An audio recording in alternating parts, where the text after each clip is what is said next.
पिताश्री,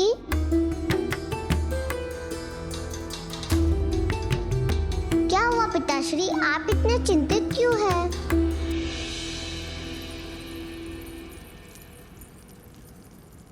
देखो तो, तुम्हें कोई चोट तो नहीं पहुंची है? नहीं पिताश्री। यदि कहीं कोई घाव भी है तो अपने पिता से मत छुपाना। जब मेरे इतने शक्तिशाली पिताश्री मेरी रक्षा कर रहे थे तो मुझे कोई घाव कैसे हो सकता है?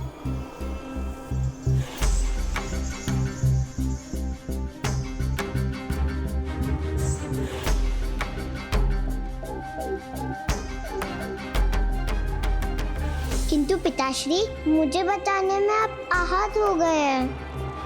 रुकिए पिताश्री, आपके लिए लेप बनाकर लाती हूँ। नहीं नहीं पुत्री, मेरे प्रभु महादेव के चंदन का लेप ही मुझे स्वस्थ कर देगा।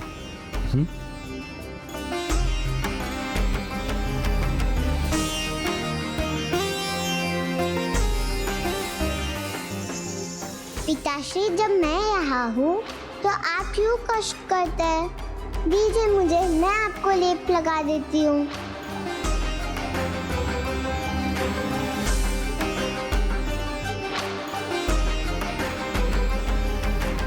इसके नन्हे हाथों के स्नेहपूर्ण स्पर्श से ही मेरे घाव भर जाएंगे। पिताश्री, आप बुरा ना मानेंगे तो मैं आपसे एक प्रश्न पूछूं? अवश्य पूछो पुत्री, मैं तुम्हारी किसी भी बात का बुरा नहीं मानूंगा। तो मुझे बताइए ना पिताश्री, आप माताओं की माता श्री माता ललिता से युद्ध क्यों कर रहे हैं, जो सभी की माता है? उनसे भेदभाव रखना तो उचित नहीं है ना पिताश्री।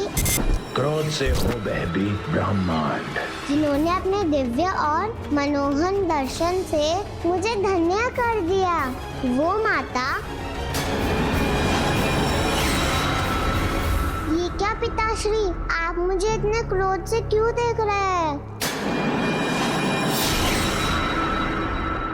नहीं, मेरी पुत्री तो मेरे प्राण का आधार है, मैं उस पर कैसे क्रोध कर सकता हूं?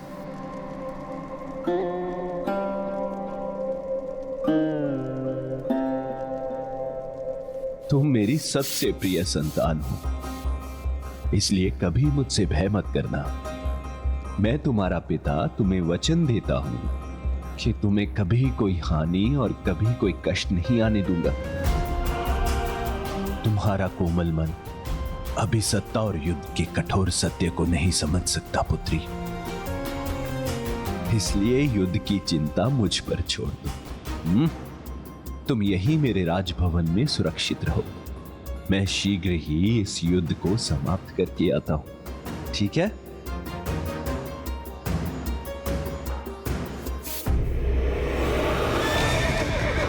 रुक जाओ, रोक दो ये आक्रमण, रुक जाओ। रुको रुको, तुम मत जाओ, तुम सब मारे जाओगे, रुक जाओ। नहीं असुर, रुक जाओ, ये देवी अत्यधिक भयंकर है, रुक जाओ। माता के रथ को भस्म करने आए थे तो आओ, अब हम भस्म करेंगे तुम्हें। भस्म हम नहीं, तुम होगी देवी, वध करेंगे तुम्हारा, तब तुम्हें हमारी शक्ति का अनुमान होगा।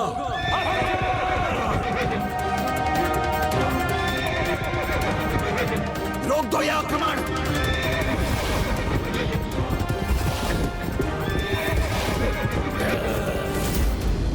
असुरों, रुको।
मात्र 3 देवियां मेरी संपूर्ण सेना को समाप्त करने में सफल हो गई।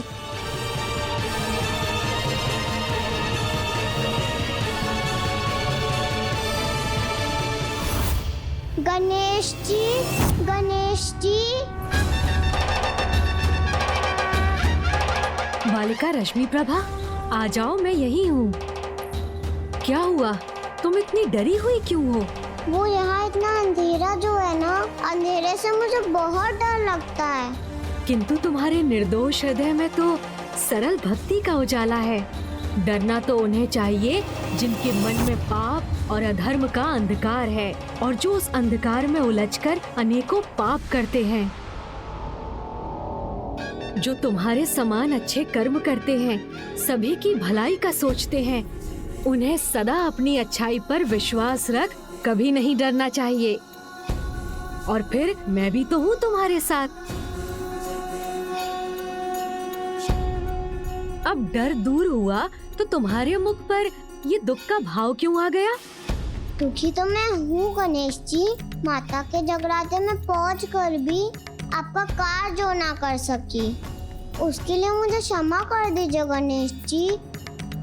किंतु इसमें मेरा कोई दोष नहीं था। मैं तो माता के दर्शन कर उन्हें आपके पुष्प समर्पित करने जा रही थी, तभी अचानक वहाँ बहुत बड़ा विस्फोट हुआ और इसी सब में आपके फूल समर्पित करना तो रह ही गया। इसलिए मुझे फिर से क्षमा कर दीजिए गणेश जी।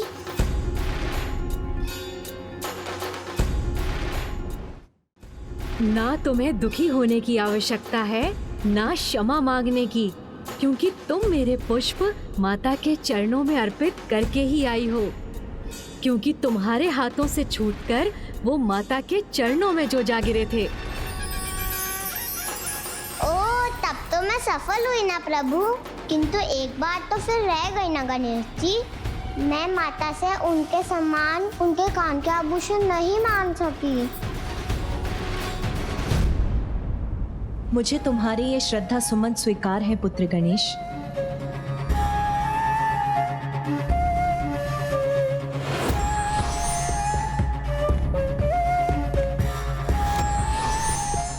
और मुझे अपनी बालिका भक्त की इच्छा भी ज्ञात है। प्रणाम माता। समय आने पर तुम्हारी इच्छा अवश्य पूरी होगी नन्ही रश्मि प्रभा। कल्याण, आज की इस विजय का श्रेय आप तीनों को जाता है।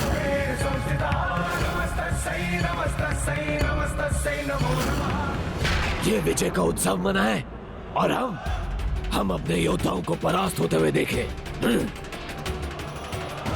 इसे रोकने की युक्ति हमें कल सूर्योदय के साथ युद्ध के आरंभ होने के पूर्व ही करनी होगी। कोई युक्ति सफल नहीं होगी। हमारी पराजय निश्चित है। अब हमारा विनाश होकर ही रहेगा भ्राताश्री।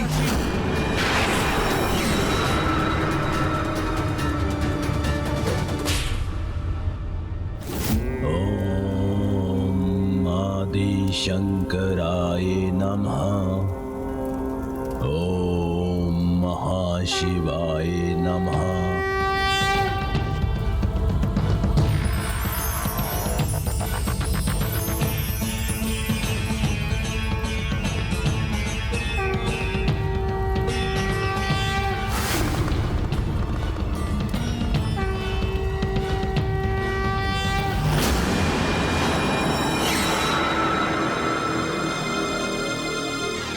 भ्राता विशंक, निश्चिंत रहो, क्योंकि जब तक ये मेरा यज्ञ विधि पूर्वक चलता रहेगा और जब तक स्वयं मंगल मूर्ति विघ्नहर्ता श्री गणेश जी अमरपुर में हैं, तब तक कोई हमें पराजित नहीं कर सकता।